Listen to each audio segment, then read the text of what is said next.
Now, folks, you know my next guest is the host of the #1 Sunday morning news show, Face the Nation, on CBS. Please welcome the nation face himself, John Dickerson.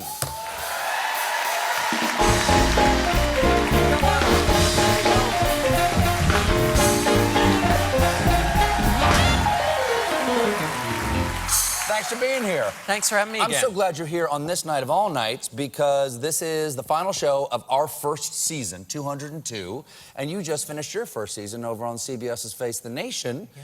So you want to celebrate? Of course. How about we have a little, little something right there for you. A little something right there. Dealer takes one. And I understand you're a fan of a gin martini. I am. That's how you celebrate the first year, Juniper, right? Oh, is it really? I didn't realize the first anniversary was the Juniper anniversary. I'm just... wow. Well, I didn't... Congratulations. Oh, back at you. Yeah. Back at you. All right, here's to William Paley. There you go. Yes.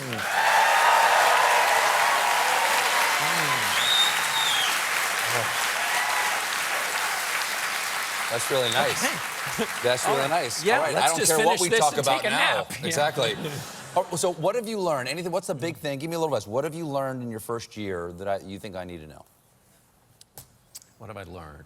And your guests, okay, here's what so I interviewed President Obama. I was saying... Hold on. Okay, there you go. Yeah.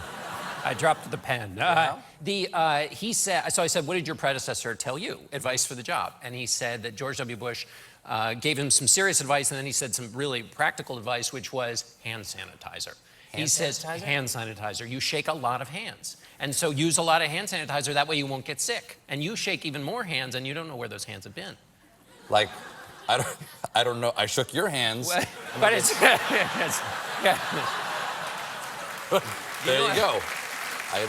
It works double duty like this. Yeah.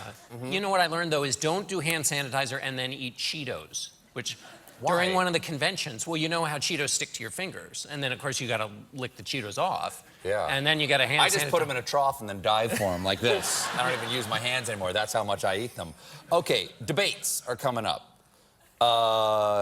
Here's some interesting things about the way the two candidates are preparing. Hillary Clinton is evidently, approaching it very studiously.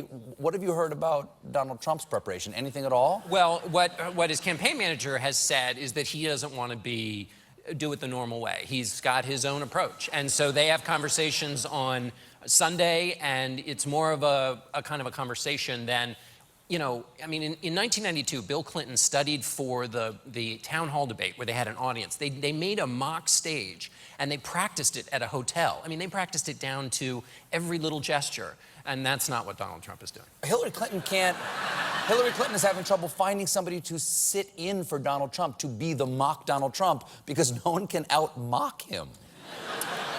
That's what I hear. I don't... I would neither confirm nor deny that, says John Dickerson. Yeah. All right, who do you have this Sunday on Face the Nation? Well, we have Chris Christie is going to be on. It's a surrogate for Donald Trump. Who helped set up the meeting with the Mexican president. And also who is doing the transition.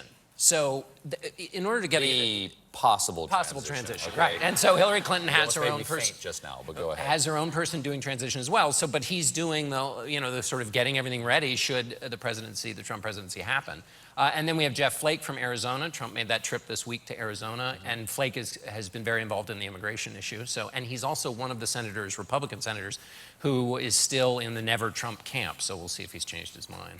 Okay. Now, your new book is called Whistlestop, and I'm a fan of this book, and I haven't even read it yet, because this is based on, the inspiration was a podcast that you do, which I love, called Whistlestop, which is your favorite stories from presidential politics. Is there anything, like you'll talk about, like the Ronald Reagan, I paid for this microphone moment, or, Ed Muskie crying in New Hampshire. Is there any story from your archive of the presidential races in the past that you think is applicable to this year that everybody says is unprecedented? Well, so there are sort of three in the job. I know you asked for one. But so in 1824, Andrew Jackson runs, anti-establishment candidate. Everybody worries about him being a demagogue. They worry everybody's going to vote for him because he's a war hero. And the entire country was founded on the idea that you don't want to put too much power in one person's hand. And he said, you know what, all these elites who are picking the candidates, the nominees of the party, forget them. The people should be picking. The people should have a voice. So we heard part of that in this campaign this year. I understand, not to interrupt, but I understand that, like, back in the old days, you didn't run for president. No, in fact, to run for president was to show you lacked the virtue for the office. It showed you were trying to promote yourself and your own station in life. It had to be like Kinkin-Addis. They had to come and say, please, precisely, yeah, please be our president. Absolutely. And so, but this was also part of the kind of double game they were playing, which was, I don't want the office, and then you had all your friends out there working really hard to help you get in the office. And that norm was broken in 1840 with William Henry Harrison. Obviously. Yeah, sure, as everyone knows. Yeah. Who was only in office for not even long enough to give a State of the Union. So 1964, Goldwater runs. There is a Stop Goldwater movement, which is very much like the Never Trump movement. In fact, it's run by George Romney, who's the governor of Michigan. Of course, Mitt Romney tried to be a part of the Never Trump movement. And then the other parallel would be 1968, George Wallace.